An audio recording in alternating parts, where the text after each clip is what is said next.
Hello everyone. సమ్మర్లో దొరికే కర్బూజా పండు అయితే మా పిల్లలు అస్సలు తినరండి. బిడ్డ మీరు ఇట్లా చేస్తారా అని ఈసారి కొత్తగా ట్రై చేశాను. అదేంటో అండి, ఇంట్లో ఎన్ని వెరైటీస్ చేసినా అస్సలు తినరు.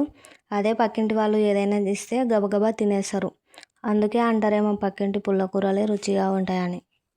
వాళ్ళు తిన్నారని కాదు, వాళ్ళ అమ్మ ఏమి చేయదేమో అని అనుకుంటారని నా. ఇంకా ముందైతే పండు కోసుకొని విత్తనాలన్నీ తీసేసి పైన తొక్క కూడా తీసేసుకొని చిన్న చిన్న ముక్కలుగా కట్ చేసుకున్నాను. పెద్దగా కాకుండా మన పిల్లలు చూస్తేనే ఇష్టపడి తినేటట్టుగా కట్ చేసుకున్నాను.